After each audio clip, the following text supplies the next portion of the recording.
ಇದು ನನ್ನ ಮೊದಲ ಪುಟ್ಟ ಪ್ರಯತ್ನ ಫ್ರೆಂಡ್ಸ್. ಹೇಗೆ ಅನ್ನಿಸ್ತು ನಿಮಗೆ ಅನ್ನೋದನ್ನು ಕಮೆಂಟ್ ಮಾಡಿ.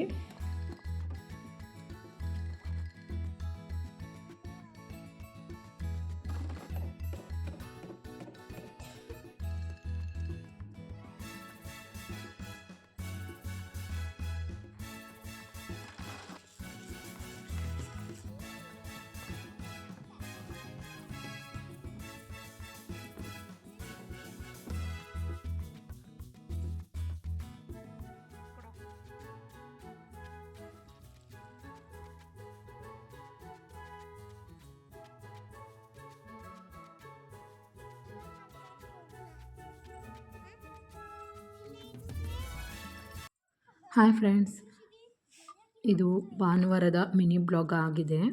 ಭಾನುವಾರ ಮನೇಲಿ ಮಕ್ಕಳು ಇದ್ದಿದ್ದರಿಂದ ಸುಮ್ಮನೆ ಟೈಮ್ ಪಾಸ್ ಯಾಕೆ ಮಾಡಬೇಕು ಅಂತ ಹೇಳಿ ಎಲ್ಲರೂ ಸೇರಿ ಪಾಟ್ಗಳನ್ನ ರೆಡಿ ಮಾಡ್ಕೊತಾ ಇದ್ದೀವಿ. ಇದಕ್ಕೆ ನಾನು ಧನಿಯಾ ಅಂದರೆ ಸಾಂಬಾರು ಸೊಪ್ಪು ಮತ್ತು ಸ್ವಲ್ಪ ಗಿಡಗಳೆಲ್ಲ ಇದ್ದು ಹಾಗಾಗಿ ಹಾಕೋಣ ಅಂತ ಹೇಳಿ ಈ ಥರ ಗೊಬ್ಬರ ಅಂದರೆ ನಮ್ಮನೆ ಹತ್ರನೇ ಇತ್ತು. ಇದು ಸಾವಯವ ಗೊಬ್ಬರ ಮತ್ತು ಕೆಂಪು ಮಣ್ಣು ಎರಡನ್ನೂ ತರಿಸಿಟ್ಕೊಂಡಿದ್ದೀನಿ.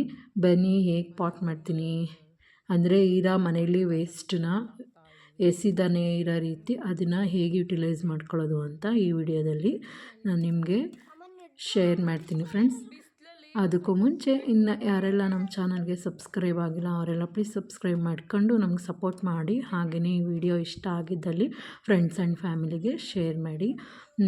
ಭಾನುವಾರ ಆಗಿರೋದ್ರಿಂದ ನಮ್ಮನೆ ನಿಮಗೆ ಗೊತ್ತು, ನಾವು ಮನೆ ಕಟ್ಟಿ ಇವಾಗ ಎಲ್ಲ ಕೆಲಸ ಎಲ್ಲ ಮುಗಿದು ಹೊಸ ಮನೆಗೆ ಶಿಫ್ಟ್ ಆಗಿದ್ದೀವಿ. ಮನೆ ಕಟ್ಟಬೇಕಾದ್ರೆ ತುಂಬ ವಸ್ತುಗಳನ್ನ ವೇಸ್ಟ್ ಮಾಡಿರ್ತೀವಿ.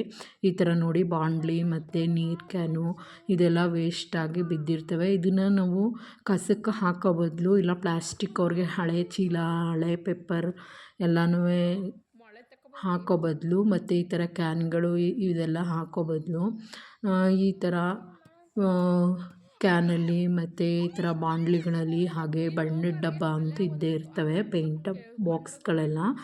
ಅವುಗಳನ್ನೆಲ್ಲ ನಾವು ಆಫ್ ರೇಟ್ಗೋ ಇಲ್ಲ ₹1 ₹2 ಮಾರೋ ಬದಲು ಮನೆಗೆ ಬೇಕಾದಂತಹ ಈ ಥರ ಸೊಪ್ಪುಗಳನ್ನ ಬೆಳ್ಕೊಳ್ಳೋಕ್ಕೆ ಮತ್ತು ಫ್ಲವರ್ ಪಾಟಾಗಾದರೂ ಸರಿ ನಾವು ಯೂಸ್ ಮಾಡ್ಕೋಬೋದು. ಮೇಲೆ ಹೆಂಗಿದ್ರು ಟೆರೆಸ್ ಖಾಲಿ ಇದ್ದೇ ಇರುತ್ತೆ, ಅಲ್ಲಿ ತೊಗೊಂಡೋಗಿ ಇಟ್ಕೊಳ್ಳೋದ್ರಿಂದ ನಮಗೆ ತುಂಬ ಯೂಸ್ ಆಗುತ್ತೆ ಮತ್ತು ನಾವೇ ಬೆಳೆದಿದ್ದೀವಿ ಅನ್ನೋ ಖುಷಿನೂ ಸಹ ಇರುತ್ತೆ.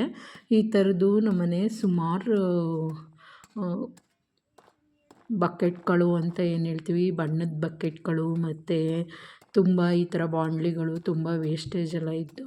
ಹಾಗಾಗಿ ನಾನು ಹೊರ್ಗಡೆ ಅವ್ರಿಗೆ ಕೊಡೋದು ಬೇಡ ಅಂತ ಹೇಳಿಬಿಟ್ಟು ಅಂತಂದರೆ ಈ ಹಳೆ ಪೇಪರ್ ಅವ್ರಿಗೆ ಕೊಡೋದು ಬೇಡ ಅಂತ ಹೇಳಿಬಿಟ್ಟು ಗುಜರಿಗೆ ಹಾಕೋದು ಏನಕ್ಕೆ ₹1 ₹2 ತೊಗೋತಾರೆ ಅಂತ ಹೇಳಿ ಈ ಥರ ನಾನು ಫ್ಲವರ್ ಪಾಟ್ಗಳನ್ನ ಮತ್ತು ಕೊತ್ತಂಬರಿ ಸೊಪ್ಪುಗಳನ್ನ ಹಾಕ್ಕೊತಾ ಇದ್ದೀನಿ. ಕೆಮ್ಮಣ್ಣು ತೊಗೊಂಬಂದೆ. ಈ ಕ್ಯಾನ್ ಕಾಣಿಸ್ತಿದೆಯಲ್ಲ, ಇದನ್ನು ಈ ಶೇಪ್ಗೆ ಮಾಡೋಷ್ಟೊತ್ತಿಗಂತೂ ತುಂಬ ತಲೆ ಕೆಟ್ಟೋಯ್ತು ಫ್ರೆಂಡ್ಸ್. ಅದು ತುಂಬ ಗಟ್ಟಿ ಇತ್ತು, ನನಗೆ ಮಾಡೋಕ್ಕಾಗಲಿಲ್ಲ. ನಾನು 2 ಮಾಡೋದಾ ಅಂತ ಹೇಳಿ ಕೈ ಹಾಕಿದೆ, ಆದರೆ ಆಗಲಿಲ್ಲ. ಒಂದೇ ಫ್ಲವರ್ ಪಾಟ್ ಆಯಿತು. ಇದು ಪಾಟ್ ಅಂತ ಹೇಳೋ ಬದಲು ನಾನು ಸೊಪ್ಪುಗಳನ್ನ ಇದರೊಳಗಡೆ ಹಾಕೋದಕ್ಕೆ ಅಂತ ಹೇಳಿ ಚೆನ್ನಾಗಿದೆ ಅಂತ ಹೇಳಿ ತುಂಬ ದಿನದಿಂದ ವೆಯ್ಟ್ ಮಾಡಿ ಇವತ್ತು ಫೈನಲಾಗಿ ಮಣ್ಣು ತರಲೇಬೇಕು ಅಂತ ಹೇಳಿ ಮಣ್ಣು ತೊಗೊಬಂದು ಮತ್ತು ಇಲ್ಲೇ ನಮ್ಮನೆ ಹತ್ರನೇ ಸಾವಯವ ಗೊಬ್ಬರ ಇತ್ತು, ಕುರಿದು ಮತ್ತು ಹಸುದು ಎರಡನ್ನೂ ಸ್ವಲ್ಪ ಒಣಗಿರೋದನ್ನೇ ತೊಗೊಬಂದು ಈ ಥರ ಫ್ಲವರ್ ಪಾಟ್ಗೆಲ್ಲ ಅಂದರೆ ಇದು ನೀರಿನ ಕ್ಯಾನ್ ಇತ್ತಲ್ವ ಅದನ್ನು ತೊಗೊಂಡು ಬಂದು ಹಾಕ್ಕೊಂಡು ಪಾಟ್ನ ರೆಡಿ ಮಾಡ್ಕೊತಾ ಇದ್ದೀನಿ.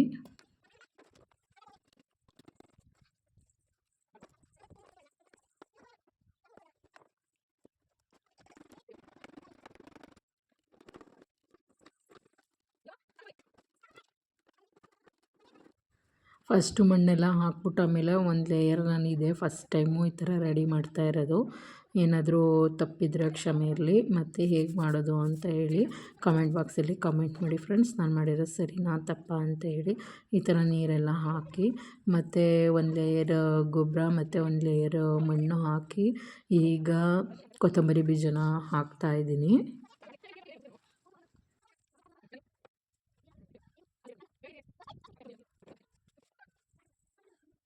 ಫೈನಲಾಗಿ ಇದೊಂದು ಪಾಟು ರೆಡಿ ಆಯಿತು. ನೆಕ್ಸ್ಟು ಈ ಬಾಣಲಿಗಳಿದ್ದು ಆ ಬಾಣಲಿಗೆ ಸ್ವಲ್ಪ ಹೋಲ್ ಮಾಡಬೇಕಾಗಿತ್ತು. ಆ ಹೋಲ್ ಮಾಡಿ ನೆಕ್ಸ್ಟ್ ಇದಕ್ಕೂ ಕೊತ್ತಂಬರಿ ಬೀಜ ಹಾಕೋಣ ಅಂತ ಹೇಳಿ ಪ್ಲ್ಯಾನ್ ಮಾಡ್ಕೊಂಡ್ವಿ. ಮತ್ತು ಇದಕ್ಕೂ ಹೋಲ್ ಮಾಡಿದ್ವಿ. ಇದು ತುಂಬ ಕಷ್ಟ ಆಗೋಯ್ತು ಫ್ರೆಂಡ್ಸ್ ಹೋಲ್ ಮಾಡೋಷ್ಟರಲ್ಲಿ. ಇದಾದಮೇಲೆ ಇನ್ನೊಂದು ಟಬ್ ತೊಗೊಂಡ್ವಿ. ಅದು ಪೇಂಟದು ಟಬ್ ಇತ್ತು. ಸುಮ್ಮನೆ ಯಾಕೆ ವೇಸ್ಟ್ ಮಾಡೋದು ಅಂತ ಹೇಳಿ ಇದಕ್ಕೆ ವೀಳ್ಯದೆಲೆ ನೆಡೋದ ಅಂತ ಈ ಥರ ಹೋಲ್ ಮಾಡಿಕೊಂಡೆ. ಇದೇನು ತುಂಬ ಕಷ್ಟ ಏನಾಗಲಿಲ್ಲ. ಇದು ಬೇಗ ಹೋಲ್ ಆಗೋಯಿತು. ಇಲ್ಲ ಹೋಲ್ ಆಗಲಿಲ್ಲ ಅಂದರೆ ಗಿಡಗಳೆಲ್ಲ ಸತ್ತೋಗುತ್ತೆ, ನೀರೆಲ್ಲ ಔಟಾಗಬೇಕಲ್ವ ಅಂತ ಹೇಳಿ ಈ ಥರ ಒಂದು ಹೋಲ್ ಮಾಡ್ಕೊಂಡ್ವಿ. ಇದಕ್ಕೂ ಫೈನಲಾಗಿ ಮಣ್ಣು ತೊಗೊಬಂದ್ವಿ, ಸ್ವಲ್ಪ ಮಣ್ಣು. ಹಾಗಾಗಿ ವೀಳ್ಯದೆಲೆಗೆ ಜಾಸ್ತಿ ಮಣ್ಣು ಬೇಕಲ್ವ ಅಂಥೇಳಿ ದೊಡ್ಡದು ಇದು 20 ಲೀಟ್ರು ಬಕೆಟ್ ಇದು. ಇದಾದಮೇಲೆ ವೀಳ್ಯದೆಲೆ ಗಿಡ ನೆಡೋಣ, ಮನೇಲಿ ಒಂದು ಲಕ್ಷ್ಮೀ ವೀಳ್ಯದೆಲೆ ಅಂತ ಹೇಳ್ತಾರಲ್ವ, ಇರಲಿ ಮನೇಲೊಂದು. ನಾವೇನು ವೀಳ್ಯದೆಲೆ ಏನು ಯೂಸ್ ಮಾಡೋಲ್ಲ, ಹಂಗಂತ ಹೇಳಿ ಇರಲಿ ಒಂದು ಮನೇಲಿ ಅಂತ ಹೇಳಿ ಹಾಕ್ತಾಯಿದ್ದೀನಿ. ನೋಡೋಣ ಹೇಗೆ ಬರುತ್ತೆ. ಇದೆಲ್ಲ ನಂಗೆ ಫಸ್ಟ್ ಟೈಮ್ ಮಾಡ್ತಿರೋದು. ನಾನು ಈ ಥರ ಫ್ಲವರ್ ಪಾಟಲ್ಲಿ ಈ ಗಿಡಗಳು ಬೆಳೆಸೋದಲ್ಲಿ ಯಾವ ಥರದ್ದು ನಂಗೆ ನಾಲೆಡ್ಜ್ ಇಲ್ಲ ಅಷ್ಟು. ಇದೇ ಫಸ್ಟ್ ಟೈಮು ನಾನು ಒಂದು ಲೇಯರ್ ಮಣ್ಣು ಮತ್ತು ಒಂದು ಲೇಯರ್ ಗೊಬ್ಬರ ಸೇಮ್ ಆ್ಯಸ್ ಇಟ್ ಈಸ್ ಬೇರೆದೆಲ್ಲ ಹೇಗೆ ಮಾಡಿದೆ ಅದೇ ಥರ ಇದಕ್ಕೂ ಹಾಕ್ತಾಯಿದ್ದೀನಿ.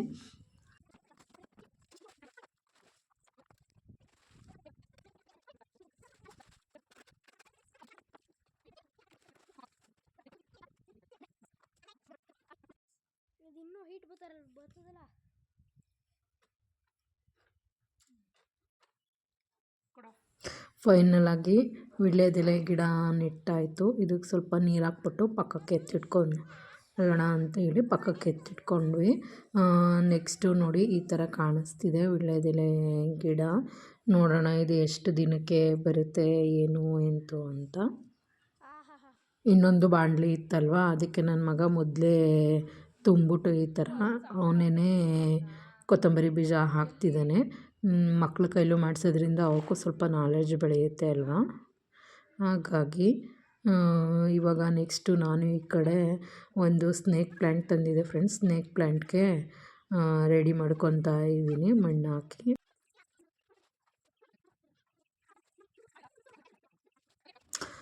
ಸ್ನೇಕ್ ಪ್ಲ್ಯಾಂಟು ರೆಡಿ ಆಯಿತು. ಇದಕ್ಕೊಂದು ಚೆನ್ನಾಗಿರೋದು ವಾಸ್ ಥರನ ಇಂಡೋರ್ ಪ್ಲ್ಯಾಂಟಾಗಿ ಯೂಸ್ ಮಾಡ್ಕೊಳ್ಳೋದ ಅಂಥೇಳಿ, ಸದ್ಯಕ್ಕೆ ಬೆಳೀಲಿ ಅಂತ ಹೇಳಿ ಈ ಥರ ರೆಡಿ ಮಾಡಿಕೊಂಡೆ.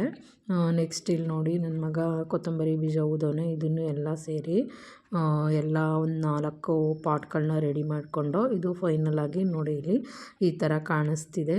ಇಲ್ಲಿ ಸೈಡಲ್ಲಿ ಎತ್ತಿಟ್ಕೊಂಡಿದ್ದೀವಿ ನೋಡಿ ಹೀಗಿದೆ. ನನ್ನ ಮಗಳಿಗಂತೂ ಇನ್ನು ಬೆಳಗ್ಗೆ ಎದ್ದು ಸಂಜೆ ಎದ್ದು ಇದಕ್ಕೆಲ್ಲ ನೀರು ಹಾಕೋದೇ ಕೆಲಸ. ಅದು ಏನು ಮಾಡ್ತಾಳೋ ಗೊತ್ತಿಲ್ಲ, ನೋಡೋಣ. ಈ ಥರ 4 ಪಾಟು ರೆಡಿ ಮಾಡಿದ್ದೀನಿ. ಇನ್ನು ನೆಕ್ಸ್ಟು ಮಾಡಬೇಕು. ಈ ಥರದ್ದು ಡಬ್ಬಗಳೆಲ್ಲ ಇದ್ದಾವೆ ಮನೇಲಿ, ಮಾಡೋಣ ಒಂದು, ಸುಮ್ಮನೆ ಯಾಕೆ ಟೈಮ್ ವೇಸ್ಟ್ ಮಾಡೋದು ಅಂತ ಹೇಳಿ. ಇದು ನನ್ನ ಮೊದಲ ಪುಟ್ಟ ಪ್ರಯತ್ನ ಫ್ರೆಂಡ್ಸ್. ಹಾಗೆಯೇ ಚಿಕ್ಕ ಪ್ರಯತ್ನ ಇದು. 3 ಡೇಸ್ ಆದಮೇಲೆ ಹೇಗೆ ಬರುತ್ತೆ ಅಂತ ನೋಡಿಕೊಂಡು ನೆಕ್ಸ್ಟು ಮಾಡಬೇಕಾ ಬೇಡವಾ ಅಂತ ಹೇಳಿ ಡಿಸೈಡ್ ಮಾಡ್ತೀನಿ. ಹೇಗಿತ್ತು ಫ್ರೆಂಡ್ಸ್ ಈ ವಿಡಿಯೋ? ನಿಮಗೆ ಇಷ್ಟ ಆಯಿತು ಅಂತ ಭಾವಿಸ್ತೀನಿ. ಇಷ್ಟ ಆದರೆ like and share and comment ಮಾಡಿ. ಮತ್ತೆ ಸಿಗೋಣ. ಬಾಯ್.